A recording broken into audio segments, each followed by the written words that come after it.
같이 성경을 들고 일어서시기 바랍니다. 봉독해드릴 하나님의 말씀은 요한계시록 8장 13절 한 말씀만 제가 봉독해드리겠습니다. 요한계시록 8장 13절 한 말씀 봉독해드리겠습니다. 이것은 하나님의 말씀입니다. 내가 또 보고 들으니 공중에 날아가는 독수리가 큰 소리로 이르되 땅에 사는 자들에게 화가 있으리니 이는 새 천사들이 불러야 할 나팔 소리가 남아 있음이로다 하더라. 아멘. 네, 앉으시기 바랍니다. 오전 예배 시간에 넷째 나팔의 계시에 대해서 제가 말씀을 드렸죠. 8장 12절에 넷째 천사가 나팔을 불 때 해 3분의 1과 달 3분의 1과 별들의 3분의 1이 타격을 받아 그 3분의 1이 어두워지니 낮 3분의 1은 비추음이 없고 밤도 그러하더라 라는 말에 대해서 여러분들에게 제가 이제 말씀을 드렸습니다. 그러니까 첫째 나팔에서 넷째 나팔에 대한 계시를 오전에는 시간이 좀 해서 정리를 못 해드렸는데 간략하게 첫째 나팔에서 넷째 나팔의 계시를 제가 정리해서 말씀을 드리겠습니다. 우선 나팔 계시에 대해서 설교를 제가 할 때 3주 전이죠. 그 계시록의 전체적인 그 말씀을 고려해서 이제 조화스러운 가운데에 해석을 해야 한다라고 제가 3, 4주 전에 말씀을 드렸습니다. 그러니까 우리 역사적 전천년의 해석은 역사적 전천년이라고 뭐 어떤 통일되거나 사상이 같다는 말은 아닙니다. 뭐 무천년도 마찬가지고요. 그러나 제가 추구하고 있는 따라가는 역사적 전천년의 입장에서의 해석은 첫째 나팔에서 넷째 나팔까지 1, 2, 3, 4 나팔을 우리는 문자적인 해석을 하지 않고 상징의 해석을 한다라고 여러분들에게 말씀을 드렸습니다.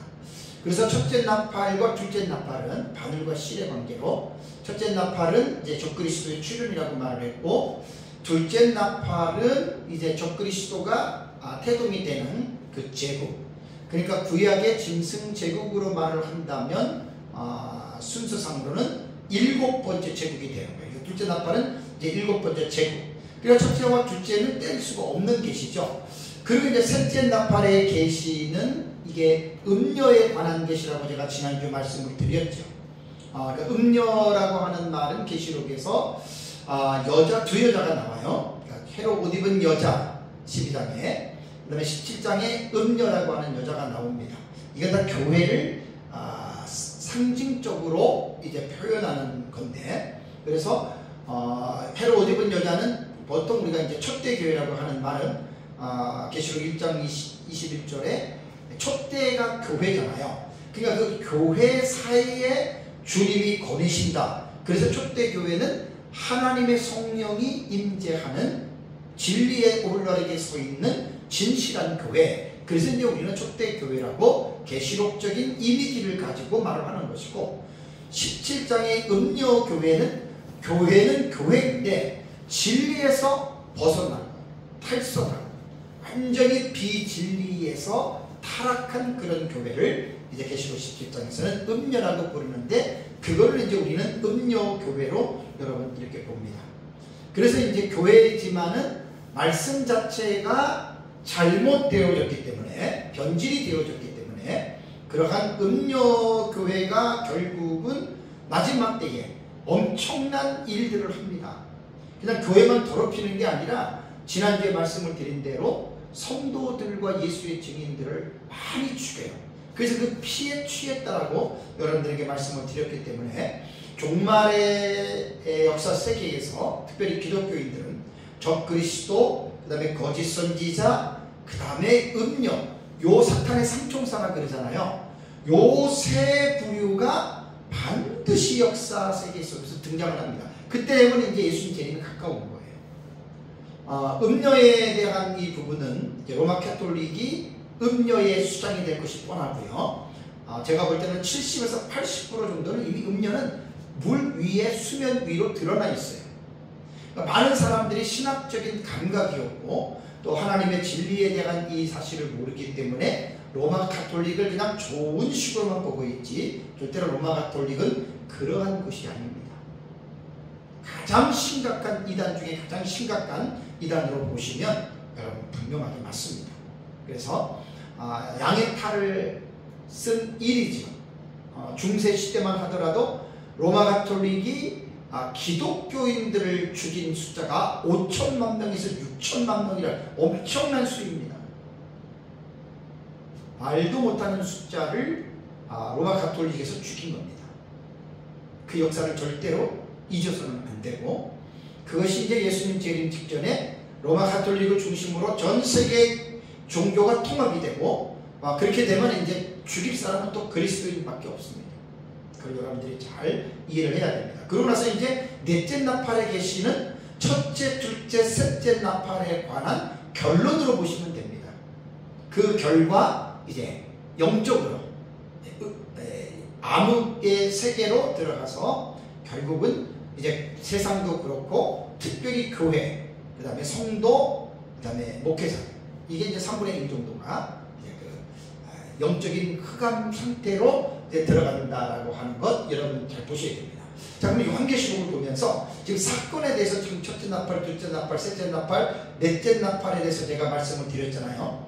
그러면 이제 요한계시록에서는 사건에 대한 해석법이 이 사건을 과거에 이루어진 사건으로 보느냐, 아니면 역사주의라고 하는 해석은 유럽의 역사의 타임테이블에 그 사건들을 맞춰가는 해석이에요.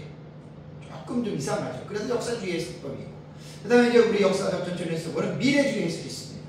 미래주의는 아직 일어나지 않았어요. 예수님 재림 직전에 일어나는 종말적 사건으로 보는 것이 우리 미래주의 해석이고, 또 하나는 어떤 사건으로 보지 아니하고 그 하나의 사실을 통해서 상징적인 의미로 해석하는 것이 이것이 이상주의, 상징주의 해석입니다. 거의 무천년이 그렇게 이제 성경을 해석해 나가고 있습니다.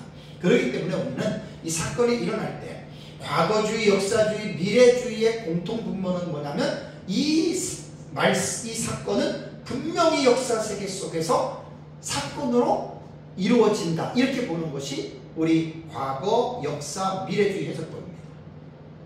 이상주의만 들었고, 그러면 이것이 이제 첫째, 둘째, 셋째, 넷째 나팔이 언제 그러면 이것이 이루어지느냐. 그래서 지난주에 이제 도표를 걸어놓고 첫째 나팔, 둘째 나팔, 셋째 나팔, 넷째 나팔은 하늘에가 시작될 때 동시다발적으로 이루어진다 그랬죠, 그죠? 요게 이제 단락의 해석법이에요. 단락의 해석. 어렵지만 이 사건이 육하 원칙 속에서 누가 언제 어디서 무엇을 어떻게 왜 그 사건을 분명히 성경을 통해서 우리는 역사 세계 속에서 이 위치를, 포지션을 정확하게 여러분 우리는 해석해 줄 수 있어야 됩니다. 그래서 첫째에서 넷째 나팔은 하늘의 동시다발적으로, 하늘에가 시작이 될 때 이제 이렇게 된다는 거.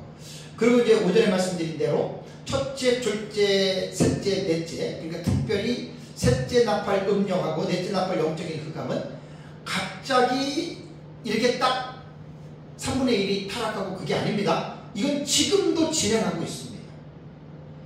아마 예수님 재림 직전이 가까우면 올수록 영적인 타락, 흑암, 어두움 계속해서 지금 진행하고 있는 거예요. 그러다가 이제 하늘에가 시작될 때쯤 되면 거의 이제 3분의 1 정도의 기독교인들이 배교가 되고 그런 영적인 이제 암흑이 이루어진다라고 하는 거, 이걸 여러분들이 잘 기억을 하셔야 됩니다. 이번 시간에는 제가 조금 전에 여러분들에게 봉독해드린 계시록 8장 13절의 말씀입니다. 이 내용은 이런 거예요. 자, 13절 다시 보시면 내가 또 보고 들으니 가이, 에이돈, 그 다음에 에쿠사예요. 그리고 내가 보았다, 그리고 내가 들었다. 요한계시록에서 아주 전형적인 표현법이죠. 내가 보고 또 들으니. 그러니까 이게 두 가지를 동시에 본 거예요. 어떤 계시는 에이돈 내가 보았다라고 본 것만 얘기했고, 또 어떤 계시는 보지는 못하고 들은 것만 했는데 8장 13절의 이 사건은 에이돈, 에쿠사, 보기도 하고 또 들었던 이것을 지금 묘사하고 있습니다. 근데 어떤 내용이냐면 공중에 날아가는 독수리가 있습니다. 요한의 시자에는 그렇게 보인 거예요. 그러면서 그 독수리가 큰 소리로 외칩니다. 이르되 어떻게? 땅에 사는 자들에게 화가 있으리니, 그 다음에 나오는 말이 이는 새 천사들이 불어야 할 나팔 소리가 남아 있음이로다 하더라라고 하는 이것을 보고 요한이 들었다는 말입니다. 그렇다면 이제 본문을 여러분들 잘 보시면 8장 12절까지는 8장에 들어와서 첫째 나팔, 둘째, 셋째, 넷째 나팔이 이루어지고 차서적으로 볼 때는 다섯째 나팔이 나와야 되잖아요. 그죠? 그러니까 다섯째 나팔이 나오기 전에 공중에 날아가는 독수리가 나온 거예요. 그러면 나팔의 순위로 볼 때는 네 번째 다음에 다섯 번째가 나와야 되는데 9장 1절을 보세요. 9장 1절을 보면 다섯째 천사가 나팔을 불어 그랬죠. 그럼 8장 12절과 9장 1절이 넷째 나팔과 다섯째 나팔이 연결이 되는데 13절은 다른 내용이란 말이에요. 그러니까 이런 걸 뭐라 그랬죠? 동경 사이에 들어가는 삽입된 계시. 그래서 저는 막간 계시라고 부른다 그랬죠. 그죠? 요 지금 8장 13절은 동경과 삽경의 구조로 볼 때는 요 13절이 어떻게 됩니까? 이것이 삽입된 계시이기 때문에 막간 계시가 되는 거예요. 그래서 요 동경과 삽경의 막간 계시는 몇 번째냐면 이게 바로 세 번째가 됩니다. 금방 쉽잖아요. 7장이 막간 계시 첫 번째죠. 그죠? 7장. 그 다음에 8장 3절에서 5절도 뭐라 그랬어요? 금양을 쏘는 사건도 막간 계시죠. 그죠? 이게 두 번째고. 그 다음에 8장 13절이 막간 계시로는 세 번째에 해당이 되는 막간 계시입니다. 자, 그렇다면 이 세 번째 막간 계시, 이 본문에 등장하는 대상은 누구에게 포커스를 맞추냐면 독수리입니다. 근데 이 독수리가 공중에 날아갑니다. 근데 날아가면서 큰 소리로 외치는 이 내용이 이제 이 제3막간 계시의 중요한 내용인데요. 뭐라고 외쳤냐면 땅에 사는 자들에게 화가 있다라는 말입니다. 그래서 본문에서 우리가 이해해야 할 사실은 두 가지입니다. 이 두 가지를 풀어야 이 본문의 내용을 우리가 아는 거예요. 첫 번째는 뭐냐면 그럼 공중에 날아가는 독수리가 무엇이냐? 무엇을 말하느냐? 문자적인 독수리냐? 아니면 상징적으로 다른 사람을, 다른 어떤 대상을 말을 하는 것이냐? 요거를 먼저 풀어야 되고, 두 번째는 독수리가 외쳤잖아요. 독수리가 말했던 내용, 땅에 사는 자들에게 화 세 가지 화입니다. 그러면 이 화가 뭔지를 먼저 밝혀야 이 13절의 말씀을 우리가 이해할 수가 있습니다. 첫 번째로 제가 말씀드리고는 내용은 기록된 순서대로 보는 구조를 형식상 구조라 그랬죠. 그죠? 자, 그러면 기록된 순서대로 보면 다시 제가 반복합니다. 12절에 넷째 천사가 나팔을 불었습니다. 근데 다섯째 나팔이 안 나오고 다섯째 나팔은 9장 1절에 나오는데 그 사이에 위치를 했기 때문에 요것이 바로 막간의 계시라고 말을 했죠. 그죠? 그럼 여기서 우리가 이 독수리가 무슨 이야기를 했냐면 요거는 언제 일어나는 것을 봐야 되냐면 넷째 나팔과 다섯 번째 나팔 사이에 들어간 계시지만 이거는 내용상으로 볼 때에도 넷째 나팔과 다섯 번째 나팔 사이에 일어나는 사건으로 이 부분을 딱 두면은 틀리지 않습니다. 그래서 여기서 이제 아까 그 첫째 나팔에서 넷째 나팔이 하늘에가 시작이 되는 요 출발점이라고 그랬죠. 그죠? 독수리가 어디 있어요? 여기 있죠. 그죠? 독수리 여기 있잖아요. 요 연대기적으로 요거를 정리를 해놓은 거예요. 그러니까 하늘에가 시작이 되고 독수리는 하늘의 절반 이전에 나옵니다. 이전에. 여기서 이제 화를 선포하는 거예요. 근데 여기서 본문에 뭐라고 했습니까? 화라고 이야기를 하면서 이는 뭐라고 했습니까? 새 천사들이 불어야 할 나팔 소리라고 했죠. 그죠? 그럼 나팔이 7나팔이란 말이에요. 근데 앞에서 첫째, 둘째, 셋째, 넷째 나팔만 했어요. 나팔이 몇 개가 남았습니까? 3개가 남았잖아요. 그러니까 이 3개의 화, 새 천사들에게 이제 불어야 할 나팔이기 때문에 앞으로 등장하는 다섯 번째 나팔, 여섯 번째 나팔, 그 다음에 일곱 번째 나팔은 어떤 성격을 가지고 있다?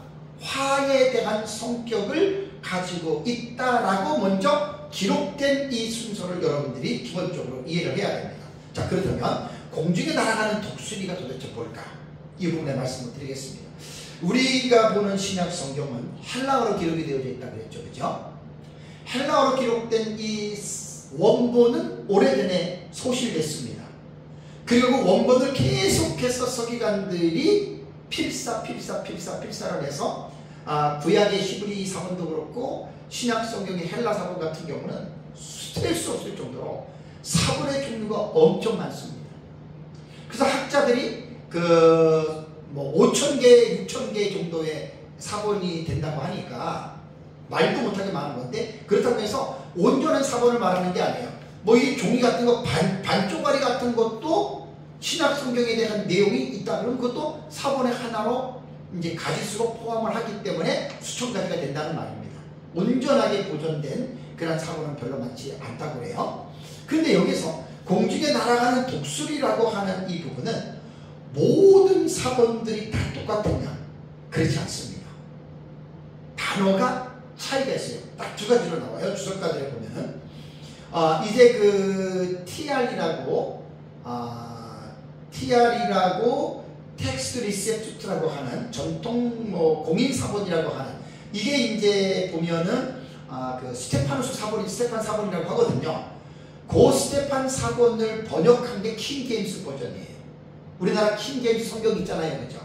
근데 그거는 그렇게 극찬할 수는 없어요. 사본의 종류이기는 하지만 우리 정통 기독교에서 볼 때 그냥 스테판 사본은 그냥 사본 중에 하나로 보지, 그 스테판 사본 킹제임스 성경만 유일한 성경이라고 말하는 그 사람들하고는 전혀 다릅니다. 그 사람들은 뭔가 홀린 사람들이에요. 제가 이제 사본을 잘 아시는 분한테 얘기를 들었는데, 뭐 사본의 종류가 많습니다. 뭐 신의 사본 하면 S, 알렉산드리아 사본 A, 바티칸 사본을 B라 그러고, 그 다음에 이러한 사본들을 근거로 해서 웨스트 코스트, 그 다음에 홀트, 그 다음에 네스, 알란트, 이제 이런 사본들이 많아요. 요건 이제 비평 사본이라 그래요.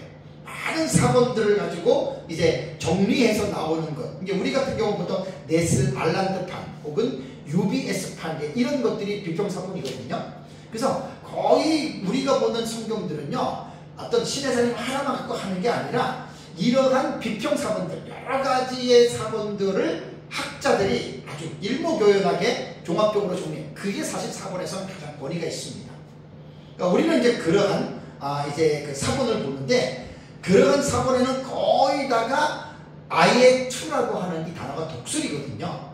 거의 다가 독수리로 되어 있어요. 그러니까 공중에 날아가는 독수리 맞아요. 그런데 텍스투스 리셉투스라고 하는 전통 사본, 이게 스테판 사본인데, 여기서 이제 번역한 킹제임스, 이것만 앙겔루로 나와요. 앙겔루, 이게 천사라는 말이에요. 그러니까 비율로 볼 때는 거의 독수리가 맞습니다. 근데 어쨌든 학자들이 이 두 가지를 이야기를 하고, 전통 본문,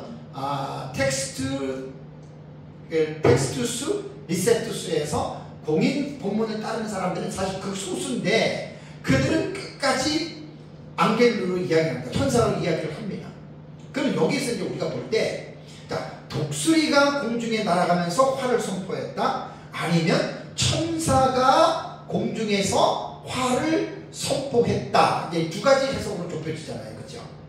저는 사실 다수의 사본들이 지지하는 IE2라고 하는 독수리로 보는 것이 옳습니다. 거의 우리 말씀경에는 킹제임스 성경 빼놓고는 다 이제 독수리로 이렇게 번역을 한 건데, 근데 이제 중요한 건 뭐냐면, 독수리냐 천사냐, 그건 다툼의 대상이 아니에요. 논쟁의 대상이 아니에요. 독수리든 천사든 상관은 없는데, 여기에서 말하는 화를 큰 소리로 외쳤고 땅에 사는 자들에게 외쳤는데, 이것은 사실 어떻게 보면 앞으로 일어날 5번째 나팔과 6번째 나팔과 7번째 나팔에 대한 내용을 사람들에게 전하는 도구로서 사용되어졌다는 거예요.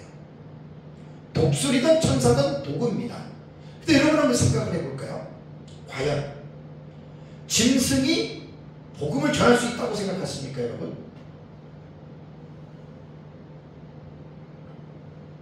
전할 수 없습니다. 천사가 복음을 전할 수 있다고 생각하십니까? 복음은 못 전합니다, 천사가. 천사가 가장 이 땅에 살고 있는 하나님의 자녀들을 보면서 가장 흠모하는 게 뭐냐면 복음 전하는 일이에요. 그래서 제가 가끔 이런 말씀을 드리잖아요. 이게 복음 전하는 일을 하나님이 사람에게 맡기지 않고 천사들에게 하나님이 복음 전하는 일을 맡겼다면 이 땅에는 100% 전부 다 예수 믿게 됩니다. 왜 그런 줄 아세요? 보통 사람들은 우리가 말을 하면 천국 지옥 있다 그러면 안 믿잖아요. 그죠? 근데 천사가 복음을 전한다면 어떻게 합니까? 그 사람의 영혼을 데리고 천국을 보여줘요. 지옥을 보여줘요. 그 천사가 너 예수 안 믿으면 지옥 가고 예수 믿으면 천국 가. 너 누구 믿을래? 100% 예수 믿는다 그러죠. 그러니까 천사든 독수리든 복음을 전할 수 없다라는 겁니다. 그래서 복음은 오직 하나님의 사람들만이 전할 수 있다라고 하는 것 여러분 기억을 해야 됩니다. 그러니까 공중에 날아가는 독수리는 우리 이것도 문자적인 해석을 안 하는 거예요. 상징적인 존재로서 보는 겁니다. 그렇다면 여기에서 공중에 날아가는 독수리는 분명히 사람인데 이들은 과연 누구일까? 이게 이제 해석이란 말이에요. 그래서 여기서 말하는 독수리는 요한계시록 안에서 해답이 나옵니다. 그것은 누구냐면은 계시록 11장에 하나님의 증인이 두 증인이 나와요. 두 증인도 문자적인 두 사람이 아니에요. 제가 두 증인은 마지막 시대에 하나님의 택자들을 일깨우는 사역을 하는 마지막 시대 사명자들이 두 증인이라고 그랬죠. 그죠? 이 두 증인이 계시록 7장을 가면 이마에 인침을 받는 14만 4천이 사실 두 증인들이에요. 구원받은 자들 아니에요. 이것은 이제 종말론의 신학적 입장에 따라서 다르기 때문에 서로가 왈가왈부할 필요가 없어요. 나는 이렇게 보는데 당신은 이렇게 보는군요. 이렇게 요한계시록의 해석을 서로가 맞고 틀리는 개념으로 보지 말고 나와 다르다라고 하는 개념으로 보는 사람이 훨씬 더 겸손하고 훨씬 더 계시록에 대한 지식을 많이 소유하고 있는 사람이 될 수가 있습니다. 그렇다고 해서 이단과 사이비들이 말하는 그러한 해석법을 무조건 수용하라는 말은 절대로 아닙니다. 그래서 여기서 독수리의 세화의 속보는 마지막 시대 예수님의 재림 직전에 택한 자들을 일깨우는 사역을 하는 이제 마지막 시대 사명자들이 두 증인이다라고 하는 말입니다. 그럼 세 번째 말씀을 드린 것은 독수리의 외침이 새 천사가 불어야 할 새 화는 무엇이냐. 자, 여기서 보면은 화 그랬잖아요. 그죠? 화예요. 이게 헬라어로 우아이예요. 우아이.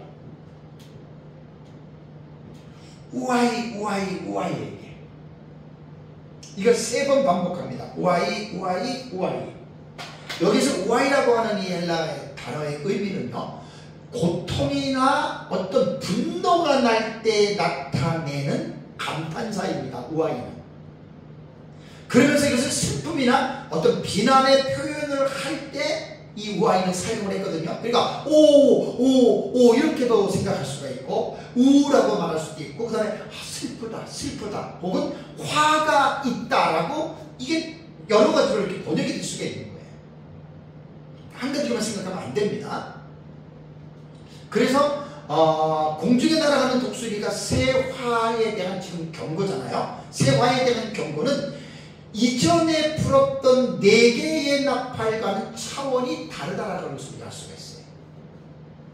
첫째에서 넷째 나팔, 그 다음에 이제 5, 6, 7번째 나팔은 그래서 화니까 화의 순서는 어떻게 됩니까? 5번째 나팔이 첫째 화, 6번째 나팔이 둘째 화, 7번째 나팔이 몇째 화예요? 셋째 화. 이렇게 보는 거예요. 이렇게 요한계시록 배우면 참 재밌습니다. 첫째 화가 5번째 나팔이고, 2번째 화가 6번째 나팔이고, 3번째 화가 7번째 나팔이잖아요. 그죠? 그러면 이제 제가 첫째, 둘째, 셋째 나팔은 우리는 문자적인 해석으로 하는 것이 아니라 상징의 해석을 한다고 말씀을 드렸죠. 그죠? 제가 조금 설교 시작할 때 4개의 이 상징에 대한 해석을 여러분들에게 말씀을 드렸습니다. 자, 그러면서 이제 5번째 나팔이 불리기 전에 공중에 날아가는 독수리가 등장해서 큰 소리로 새 화를 외쳤습니다. 그런데 이 새 화는 여기 우선 이제 요한계시록 공부할 때 제일 어려운 게 단락의 해석이라 그랬죠. 그죠? 자, 많은 사람들이 요한계시록을 볼 때 해석된 관심들이 많습니다. 첫째 말, 둘째인, 셋째인, 넷째인 하면 흰 말, 그 다음에 붉은 말, 검은 말, 청황색 말, 그 다음에 저기 14만 4천, 신옷 입은 큰 머리, 해석들은 되게 흥미를 가지고 해석들을 합니다.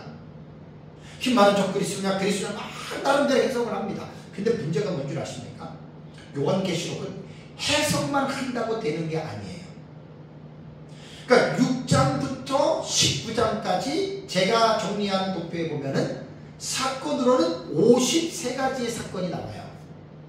53가지 사건. 53가지 사건이 나오는데 그 53가지의 사건을 하나하나 전체적으로 여러분 이해를 하고 해석을 하면 마지막에는 뭘 해야 되는 줄 아십니까? 그 사건들을 종합적으로 정리를 하는 것이 이 요한계시록에 대한 완성이에요. 근데 이 정리를 한다고 하는 것이 결코 쉽지 않습니다. 모천년 같은 경우, 상징주의 같은 경우는 초림부터 재림까지 그냥 2000년이라고 하는 긴 시간을 가지고 요한계시록을 여기저기다가 이렇게 상징적으로 해석을 하니까 뭐 별 어려움은 없지만, 특별히 역사적 전천면에서 종말적 해석의 입장에서 예수님 재림 직전의 한 일에는 7년인데 이 한 일의 기간 동안에 예를 들어서 53가지의 사건이 해석을 하고 이것을 연대기적으로 종합적으로 정리를 한다고 생각해 보십시오. 이게 쉽겠나? 이게 어려운 거예요. 그래서 한눈에 보는 요한계시록 도표 외목사님과 제가 종합적으로 정리한 게 첫째, 둘째, 이제 나팔은 여기 초록색으로 해놨어요. 녹색으로. 첫째, 둘째, 셋째, 넷째 나팔은 동시적으로 일어나는, 이게 이제 병행적인 구조라 그래요. 많은 분들이 이 단락의 해석법을, 단락의 구조를 잘, 이거 어려워서 목회자들이 거의 잘 알지 못하거든요. 자, 병행적인데 여기 보면은 5번째 나팔, 6번째 나팔, 7번째 여기 녹색으로 되어 있죠. 그죠? 그래서 5번째 나팔은 첫째와 둘째와 셋째와죠. 그러면 연대기적으로 딱 볼 때 저는 전체적인 해석을 해놓고 정리를 한 거기 때문에 저는 아는 거예요. 자, 첫째에서 넷째는 동시다발적으로 병행적으로 떨어지지만 첫째와 둘째와 셋째와 5째, 6째, 7번째 나팔은 어떻게 돼요? 연대기적으로 볼 때는 순차적으로 이루어지죠. 그렇죠? 그래서 우리는 첫째와 둘째와 셋째와 같은 경우는 문자적인 해석과 상징의 의미를 같이 여기는 사람이 들어갑니다. 문자와 상징의 의미를 같이 들어갑니다. 그래서 이제 딱 보면은 여기 이제 단락의 해석법으로 연대기적으로 쫙 보는 이게 사실은 제일 어려워요. 계시록.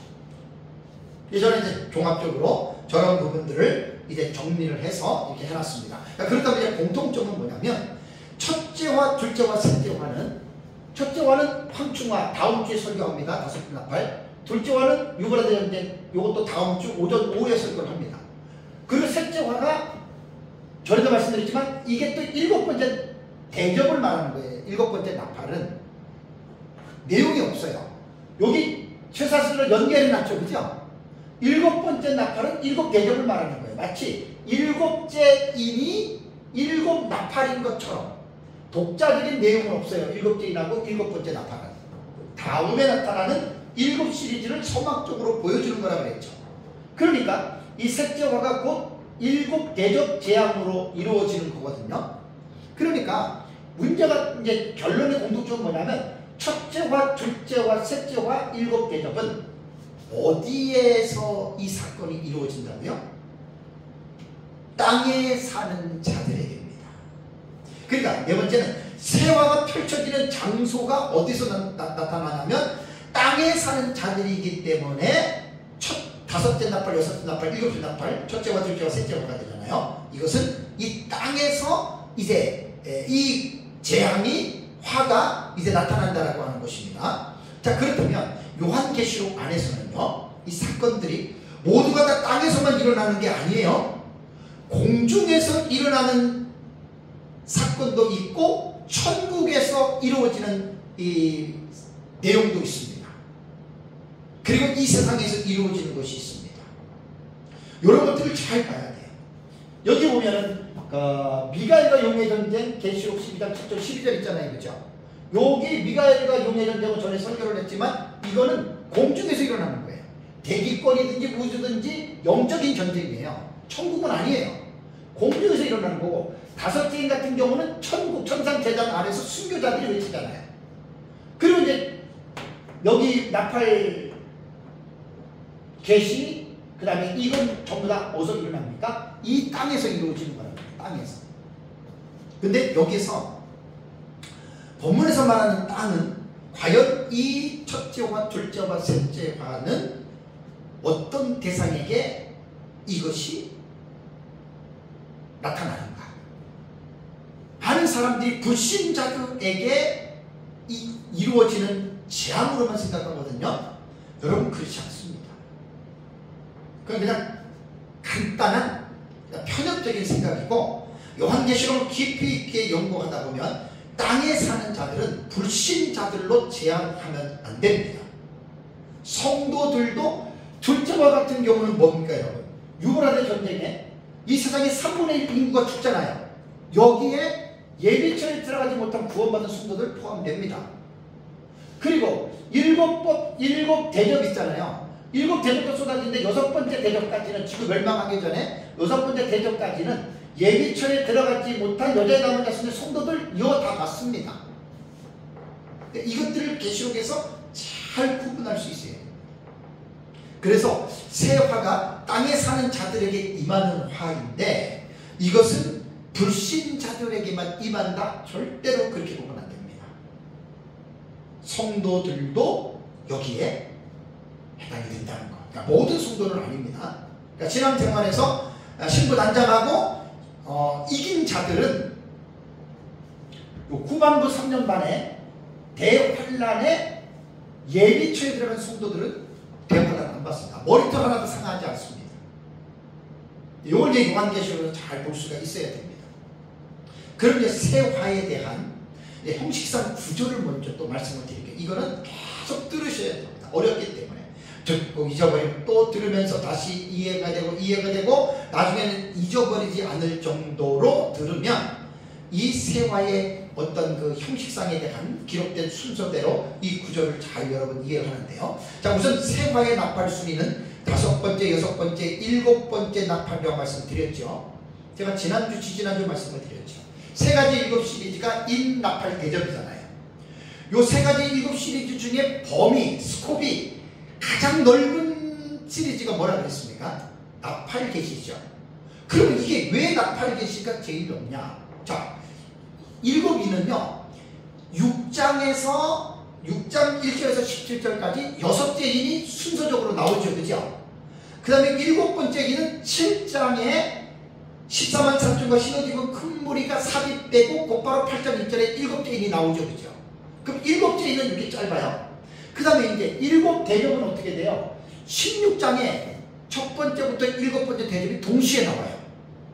그러면 이 세 가지 7 시리즈를 우리가 구분할 때 가장 범위가 좁은 이 시리즈는 대접 시리즈예요. 16장 첫째에서 7節까지 중간에 삽입된 게 없잖아요.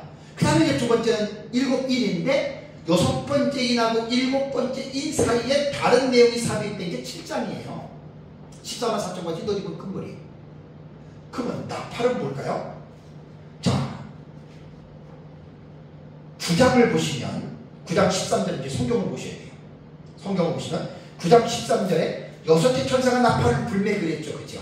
자, 그러면 이제 9장에서는 1절에 5째 천사가 나팔을 불고 13절에 6째 천사가 나팔을 불어요. 그러면 공중에 날아가는 독수리가 외친 다음에 5번째, 6번째 나팔이 곧바로 9장에 나와요. 그리고 21절을 보면은 이제 이 나팔의 계시가 끝난 것처럼 보이고, 그 다음에 10장 1절을 보세요. 10장 1절을 보면 또 내가 또 보니, 이제는 순서적으로 말하면 7번째 나팔이 불려야 되잖아요. 그죠? 10장을 아무리 살펴보세요. 7번째 나팔이 있나 없나? 안 나와요. 이거 뭐지요? 6번째 나팔과 7번째 나팔이 나오지 않았는데 다른 내용이 어떻게 된 거예요? 10장의 내용이 삽입된 거예요. 이게 막간 계시예요. 그 다음에 11장 보세요. 11장을 보면 또 내게 지팡이 같은 갈대를 주며 말하기를 이거 7번째 나팔 아니죠? 10장하고 연결된 계시입니다. 이게 두 증인의 맥을 가지고 있는 내용이에요. 10장과 11장. 그런데 11장은 두 증인의 내용이 쭉 나오다가 15절을 볼까요? 11장 15절. 성경을 보시면 돼요. 14절 먼저 읽을까요? 둘째 화는 지나갔으니 둘째 화가 뭡니까? 유브라데 전쟁이잖아요. 여섯 번째 나팔. 그러면 그 여섯 번째 나팔은 우리가 9장 21절에 끝난 것 같았는데 안 끝난 거예요. 여러분들이 9장을 13절부터 21절까지 보면 여섯 번째 나팔이 이 성경상에서는 끝난 것 같지만 끝난 게 아닙니다. 왜냐하면 여섯 번째 나팔이 둘째 화잖아요. 그래서 11장 14절을 보면 둘째 화는 지나갔으니 여기서 이제 둘째 화가 매듭이 되는 거예요. 그럼 10장과 11장은 내용이 매듭된다는 게 아니에요. 섞인 거예요. 그러고 나서 보라 어떻게 해요? 셋째 화가 속히 이르는도다. 자, 셋째 화가 몇째 나팔이죠? 일곱 번째 나팔이에요.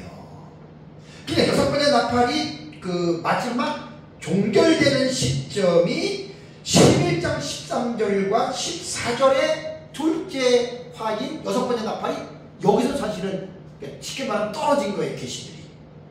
그 다음에 15절 볼까요? 자, 15절에 뭐가 나옵니까?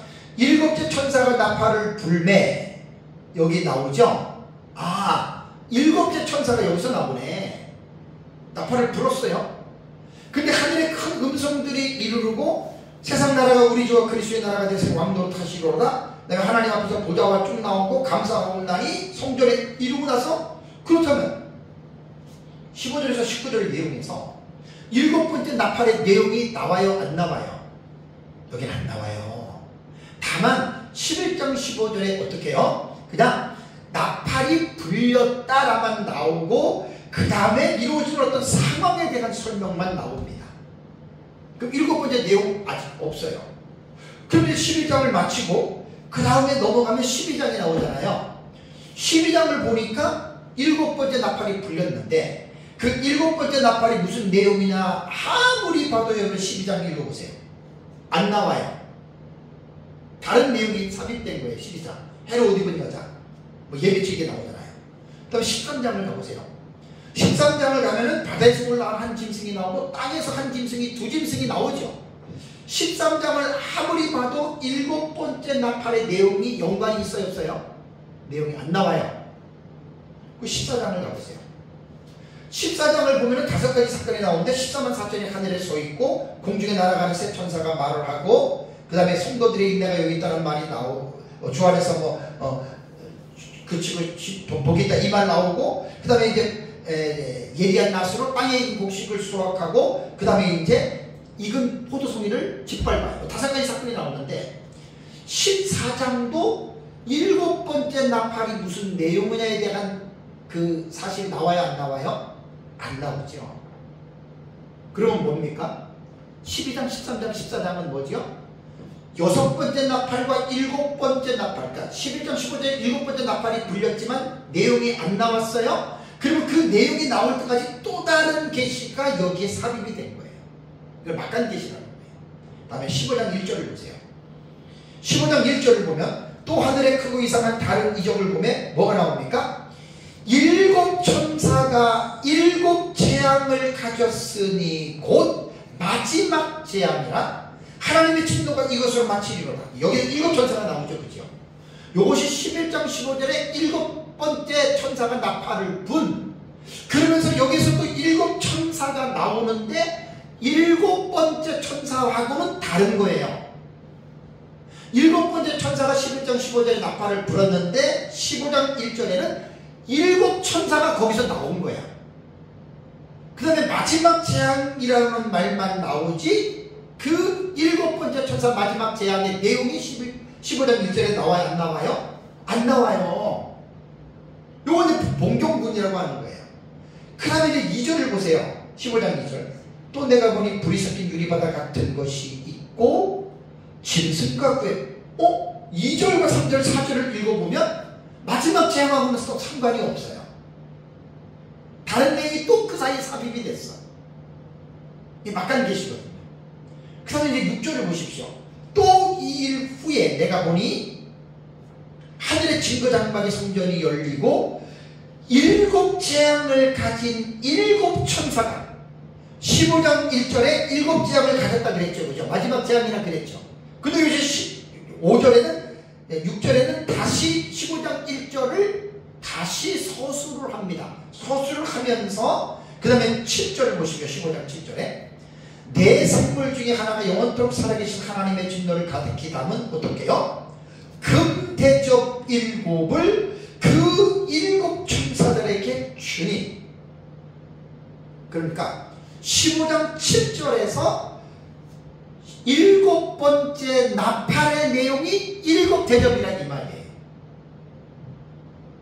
그래서 일곱 번째 나팔의 시작이 어디서 시작했다 그랬어요? 11장 15절 일곱 번째 나팔을 불었잖아요. 그리고 12장 13장 14장 다른 내용이 삽입됐고, 또 15장 1절에서 마지막 재앙이라고 얘기를 하고 금대접 얘기를 안 했어요. 그리고 2절 3절 4절은 다른 내용이 삽입되어 있고 6절 7절에 가서야 금대접 일곱을 그 일곱 천사들에게 주었다. 그게 어떻게 됩니까? 일곱 번째 나팔은, 나팔 계시는 사실 8장 6절부터 시작이 돼서 15장 8절까지 나팔 계시가 몇 장입니까? 8장, 9장, 10장, 11, 12, 13, 14, 15 9장에 걸쳐서 나팔 계시가 범위가 이렇게 광범위하다는 이야기입니다. 그러나서 이제 16장을 보면은 이제 진노의 일곱 대접을 땅에 쏟으라 하고 일곱 대접의 계시가 16장 2절부터 마지막까지 21절까지 대접은 중간에 삽입된 계시가 없어요. 그냥 한꺼번에 쫙 쏟아져.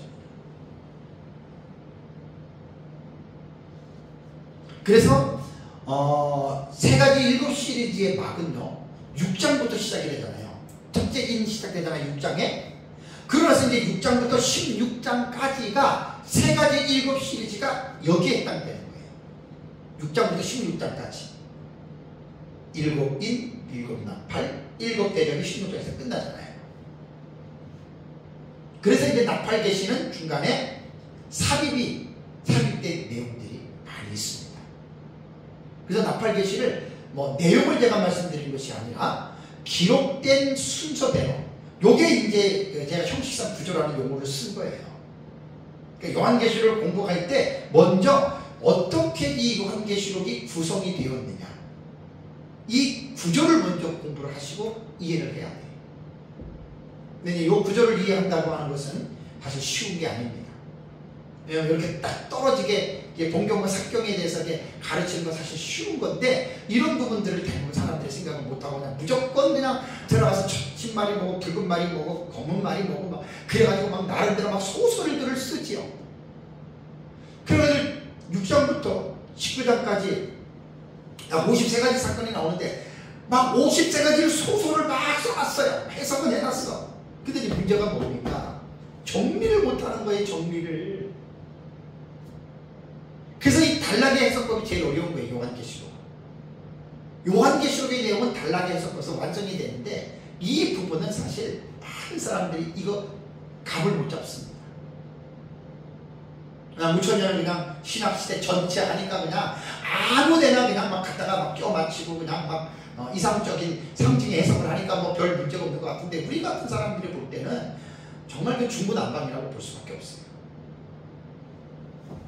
그래서 이 세 화는 나팔 계시에서 첫째에서 넷째 나팔이 동시적으로 일어나는 사건이라면, 이 세 화는 다섯 번째, 여섯 번째, 일곱 번째 나팔로서 화의 순위로 첫째 화, 둘째 화, 셋째 화로 부르는데, 이 화에 대한 해석, 그 내용이 너무너무 여러분 이거 지금 중요합니다.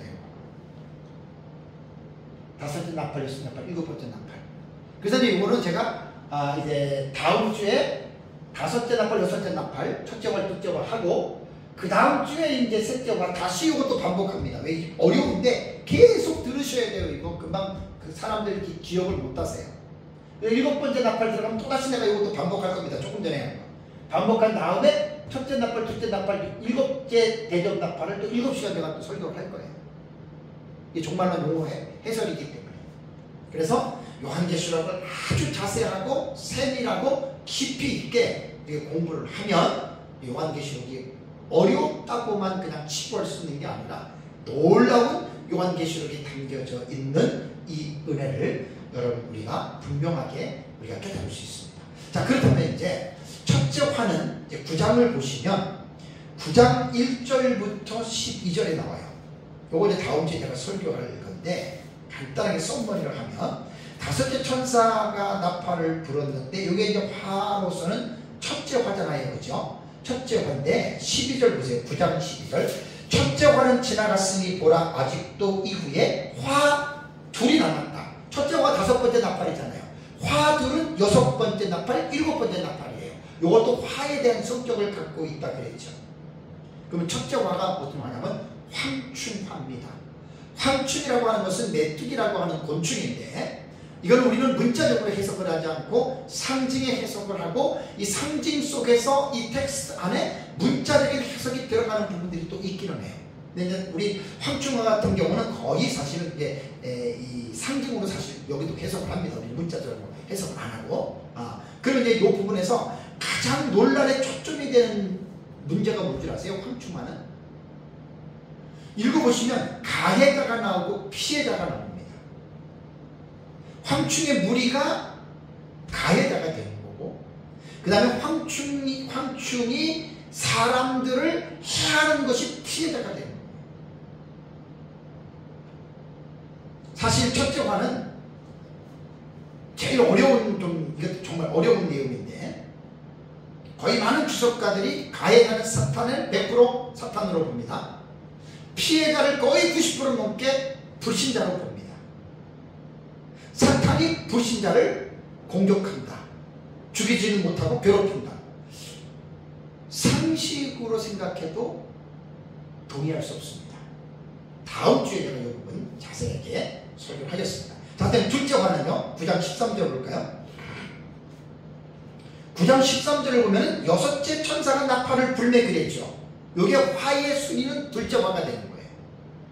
9장 13절에서 21절에 둘째 화 여섯 번째 나팔이 끝나는 것 같아도 아까 11장 여러분 13절과 14절이 둘째 화가 여기서 마무리되는 거예요. 그러니까 13절과 14절은 요한계시록 11장 13절과 14절 두 절은 계시록 9장 21절에 뒤에다가 붙여야 됩니다. 근데 왜 이 부분을 13절과 14절을 11장에 붙였느냐? 그것은 11장에 기록된 두 증인들이 죽고 하늘로 승천할 때 그때 큰 지진이 나서 성 10분의 1이 무너지고 그 여자의 남은 자손들이 두려워하는 이 사건이 이제 둘째 화가 마치는 시점과 같기 때문에 이렇게 지금 기록을 해놓은 거예요. 둘째 화는 정말 끔찍한 재앙입니다. 이거는 전쟁의 계시입니다. 유브라데 전쟁입니다. 그러니까 인류 역사상 수많은 전쟁이 있었지만 전무후무한 전쟁입니다. 미중유의 전쟁입니다. 전대미문의 전쟁입니다. 왜? 인류의 3분의 1이 죽어요. 이 세상에 살고 있는 사람들 3분의 1이 80억의 3분의 1이면 어떻게 됩니까? 24억인가요? 아니죠. 26억인가요? 26억 한 7천만 정도 되겠네요. 80억이 넘으면 그렇게 돼요. 그러니까 엄청난, 근데 이것을 이제 3차 세계전쟁, 핵전쟁으로밖에 우리가 볼 수밖에 없어요. 요게 이제 둘째와 유브라데 전쟁인데, 요 둘째와 여섯 번째 나팔 유브라데 전쟁은 한 일의 절반이에요. 그래서 우리는 한 일회가 절반으로 나누어진다 그랬죠. 그죠? 이거는 다니엘서에 나와요. 다니엘서 9장 27절에 그가 많은 사람과 더불어 한 일회의 언약을 굳게 맺고 그 다음에 그 일회의 절반이라는 용어가 나오죠. 절반이 히브리어로 해치예요. 해치. 미들이에요. 중간. 그러니까 한 일회가 7년이면 딱 중간. 한 일회가 딱 반으로 나눠지는 거예요. 한 해가 반으로 나눠지는 시점에 시작할 때 이 둘째 화가 이루어지는 거예요. 그러니까 둘째 화는 유브라데 전쟁은 인에서는 둘째긴 붉은말 똑같은 계시입니다. 근데 둘째 인에서는 윤곽만, 전쟁에 대한 윤곽만 보여주고, 이제 둘째 화인 여섯 번째 나팔에서는 전쟁을 좀 더 구체적으로 이제 계시를 중복적인 계시라고 그러죠. 중복적인 계시. 그래서 둘째 화는요, 정말 전무후무한 이런 전쟁이 앞으로 남았다는 거 여러분 꼭 기억하면서 사시기 바랍니다. 다음에 셋째 화는 아까 11장 15절 봤죠? 일곱 번째 천사가 나팔을 불러서 일곱 번째 나팔이에요. 그러고 나서 15장 1절에 불리고 또 15장 6절 8절에 가서야 일곱 번째 나팔은 뭐라고요? 일곱 대접이다 라는 결론이 나옵니다. 그럼 일곱 대접은 뭐냐? 16장을 보면 첫째 대접에서 일곱 번째 대접이 싹 나옵니다.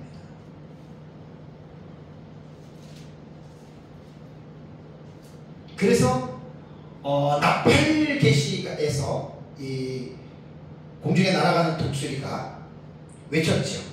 땅에 사는 자들에게 큰 소리로 이 화가 있다라고 하는 것을 외쳤죠. 근데 우리는 이제 문자적으로 보자, 상징으로 보는데 독수리는 어떤 사람들이 사역할 것들을 개인적으로 예표를 그림자로 말씀했느냐. 아까 제가 두 증인이라고 했죠. 그렇죠? 두 증인 계시록 11장에 나오는데 예수님 재림 직전에 하나님의 생명책에 기록된 택한 자들을 영적으로 깨우는 사역을 하는 사역자들이 두 증인입니다. 그래서 요한계시록에서는 정말 제가 요한계시록을 깨달으면서 두 증인에 너무 많이 제가 매료가 됐었어요. 야, 이 두 증인 너무너무 기가 막힌 사역자들이구나. 그래서 그때 이제 깨달을 때 나도 언제 내가 이 세상을 떠날지 모르지만 내가 살고 있는 사역하는 시대에 예수님이 재림한다면 볼 것도 없어요. 두 증인의 그 반열에 들어가야 되는데, 근데 두 증인은 아무나 되는 게 아니에요. 그게 이제 두 증인의 자격이 14장의 1절과 5절에 보면은 그 14만 3천의 자격이 나오죠. 특히 4절과 5절에 보면은 14만 4천이 우리 두 증인을 해서 끝나고 했습니다. 거의 5가지 자격이 나와요. 두 증인 아무나 되는 거 아닙니다. 뭐 지금은 뭐 그냥 신학교 나오고 뭐 적당히 은혜 받았다 그래가지고 뭐 또 여기저기 가가지고 안수받고 뭐 그러면 목사가 되고 사역자가 되고 뭐 마지막 때 하나님 쓰시겠지 생각하는데 천만에요. 지금은 사역자들 중에서 다 진짜가 아니라 가짜들도 많아요. 이단과 사이비들도 많아요. 목사들 중에 뭐 이단과 사이비 교회들이 뭐 10만 명 넘는 교회도 있고 몇만 명 되는 교회들도 많잖아요. 근데 마지막 시대에는 이런 그 두 증인이라고 하는 정말 하나님의 말씀 앞에 서 있지 않는 사역자들은 절대로 하나님이 두 증인으로서 그를 부르지 않습니다. 꼭 기억해야 됩니다. 그래서 저는 요한계시록을 연구를 하면서 두 증인에 대한 계시를 아주 중요하게 생각하고 마지막 시대의 사역자들은 사명자들은 정말 이 두 증인에 대한 소망을 가져야 됩니다. 그 두 증인이 되어야 되겠다라고 하는 정말 이러한 강렬한 열망을 갖고 기도만 많이 한다고 두 증인 되는 거 아니에요. 14장 4절과 5절이 핵심이에요. 두 증인의 5가지 자격. 제가 설교도 많이 했기 때문에 여러분들 그게 보셔야 되는데, 마지막으로 정리하는 차원에서 그 마지막 때에 이 공중에 날아가는 독수리가 화를 외쳤는데 그것을 이제 구체적으로 풀어가지고 제가 해석을 할게요. 예수님 재림 직전에 두 증인들의 마지막 시대 사명자들은 어떤 설교를 해야 되느냐. 자, 11장을 보겠습니다. 요한계시록 11장. 자, 3절을 보십시오. 내가 나의 두 증인에게 권세를 주리니 그들이 어떻게 해요? 굵은 베옷을 입고 1260 1160일을 예언하리라 그랬죠. 그 두 증인입니다. 우리 문자적에서 안 합니다. 상징입니다. 마지막 시대 전 세계에 흩어져서 하나님에 의해서 쓰임받는 마지막 시대 사명자들. 숫자를 알 수는 없어요. 근데 이 두 증인들의 사역의 특징을 굵은 베옷을 입고 이들이 1260일을 사역한다. 여기서 우리 1260일을 문자로 봅니다. 이상적인 해석은 신약시대 전체로 보는 사람도 있고 또 중간으로 보는 사람도 있고 많이 다른데 우리는 1260일을 문자로 봅니다. 이게 할례가 시작되는 전반부에 해당되는 1260일입니다. 1260일.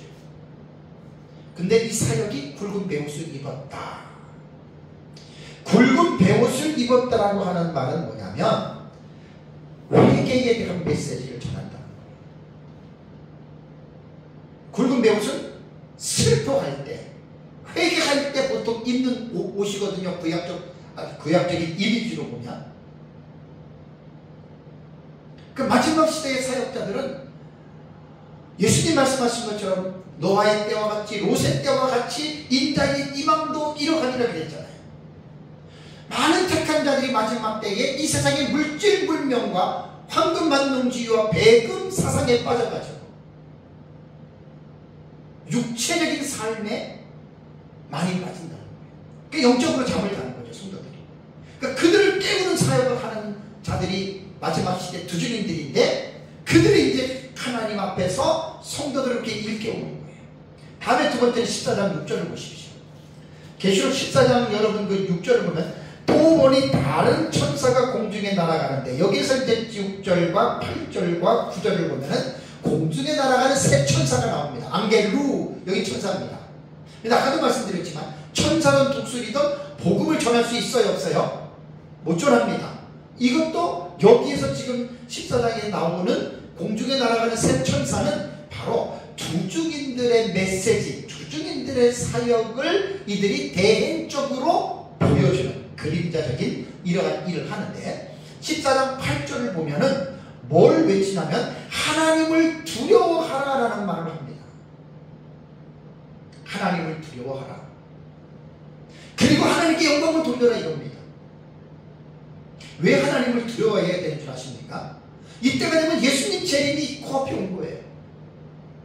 그 영적으로 잠자고 있고 세상에 빠져 있으니까 이 두들인들은 정신 차리라 이거예요. 너희들 하나님을 두려워하면서 영적으로 깨어서 예수님 재림인데 부끄러움이 없는 삶을 살도록 당신들은 깨어서 죄와 싸워서 이기고 말씀과 성령에 충만하게 살아라. 이게 마지막 시대 사명자들이 해야 할 설교의 내용입니다. 그냥 예수 믿으면 부자되고 잘 먹고 잘 살고 자식 잘 되고 출세하고 복 받아가지고 누리면서 살자. 이것은 마치 구약시대 거짓 선지자들이 외쳤던 메시지랑 똑같습니다. 마지막 시대의 사명자들은 그런 걸 외치는 게 아닙니다. 기복주의, 신비주의 맨날 봤다 들었다 이런 거 외치는 건 다 거짓 선지자들이 외치는 것과 같은 겁니다. 하나님을 두려워하면 그 일이 영광을 둔다. 왜? 심판의 시간이 이르렀다. 그래서 예수님 재림 직전에 사역자들은 영적으로 잠자고 있는 성도들의 그 심장을 말씀의 칼로 찌르는 거예요. 정신 차리라. 다음에 두 번째 천사의 외침이 8절에 나오잖아요.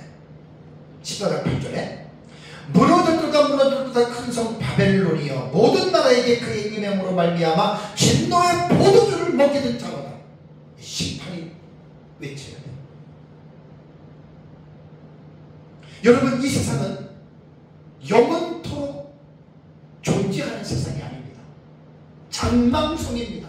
장차 하나님의 불에 의해서 불에 타서 멸망할 세상입니다. 이 지구가. 그럼 예수님 재림, 왜냐하면 예수님 재림하면 어떻게 됩니까? 여섯 번째 인하고 일곱 번째 대접으로 지구가 색깔대로 가는 완전 불받은 심판을 그걸 외치는 게 목사가 하는 일입니다. 사역자가. 예수 믿으면 복받고 잘 먹고 잘 살고 편안하고 이런 것만 외치는 게 아니에요. 마지막 시대의 선교자와 마지막 시대의 사명자는 예수 그리스도의 재림을 준비하는 자들입니다. 그 예수 그리스도의 재림을 외치는 자들이 마지막 시대의 사역자들이고 사명자들입니다. 예수님 와서 세상을 불로 심판하는데 금과 보석이 무슨 소용이 있겠습니까? 계시록 18장을 가면 모든 세상의 불이 영화가 이 세상의 불에다 타서 없어지는 거예요.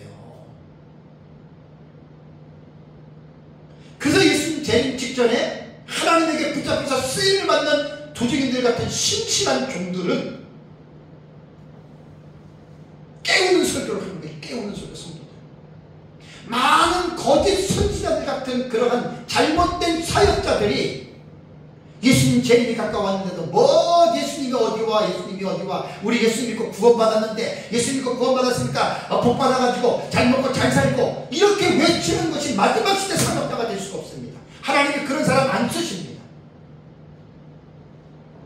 예수님 재림하면 당장 불로 심판을 받는데 그게 선지자적인 영적인 해안을 가지고 있는 마지막 시대의 목사들이 메시지가 좀 과격하고 묵직하고 성도들의 입맛에는 맞진 않아도 깨어있는 성도들에게는 이런 메시지가 그들의 심장과 폐부를 찔러 쪼개고 영적으로 잠들고 죄에 빠져서 회개하지 않는 자들에게는 이러한 메시지가 가슴을 찢고 굵은 베옷을 입고 머리를 밀고 머리를 뜯으면서 제 가운데 뒹굴면서 하나님 앞에 자기 자신의 죄악과 잘못과 게으름과 나태함을 회개하면서 마지막 시대 성도들은 정신을 차리고 예수님의 재림 앞에 서 있는 것을 선포하는 것이 마지막 시대 사명자들이 투증인들이 하는 사역입니다. 여러분들은 설교자들에게 무슨 설교를 듣기를 원하십니까? 영적으로 잠자고 있는 내 영혼을 깨우칠 수 있는 그 비수 같은 메시지를 들어야 마지막 시대 성도들이 살아나는 겁니다. 마지막 세 번째는 14장 9절과 12절을 보십시오. 14장 9절과 12절은 이거는 이제 그겁니다.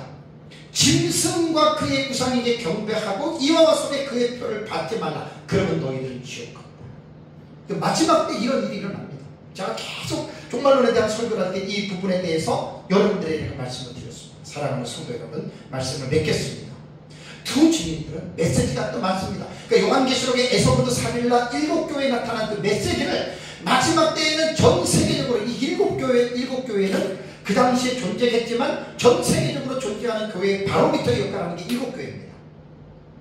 7교회를 잘 연구하면 모든 시대의 교회 모습들이 7교회는 전부 다 들어가 있습니다. 그래서 예수님이 7교회를 칭찬하고 책망하셨던 것처럼 마지막 시대의 사명자들이 두중인들은 그 7교회에 나타난 주님의 말씀을 가지고 회개를 외치고 바르게 설 것을 외치고 그렇게 하는 것입니다. 하루가 지날수록 예수님의 재림이 점점 가까이 오고 있습니다. 택자들은 불심판으로부터 구원받지만 불신자들은 하나님의 불심판을 받아 멸망합니다. 그렇다면 구원을 받는 택자들은 예수님 재림 직전에 어떻게 살아야 합니까? 데살로니가전서 5장 23절을 보시면 평강의 하나님이 친히 너희를 온전히 거룩하게 하시고 거룩하게 하세요. 또 너희의 온 영과 혼과 몸이 우리 주 예수 그리스도께서 강림하실 때에 재림하실 때죠. 흠없게 보존되기를 원하노라. 마지막 때 성도들은 이렇게 살아야 됩니다. 예수님 재림하면 부끄러움 없이 예수님을 만나려면 온 영과 혼과 몸이 흠없게 보존되기를. 그래서 요한일서 2장 28절에 그가 강림하실 때 우리로 담대함을 얻어 그 앞에 부끄럽지 않게 하려 함이라. 마지막 시대의 사역자들 사명자들은 성도들에게 이걸 외치는 거룩하게 살아가십시오. 뭐 예수 믿고 복받고 누리고 그게 아니고 세상의 죄악과 싸워서 피 흘리기까지 싸우면서 여러분들은 죄에 치지 마시고 여러분들은 이기십시오. 여러분들의 영도 혼도 몸도 흠없게 늘 니콘티 이기는 자 현계 분사형입니다. 계속해서 이기는 삶을 살아가라. 그래서 우리는 요한계시록의 계시의 말씀을 여러분 우리는 믿는 자들입니다.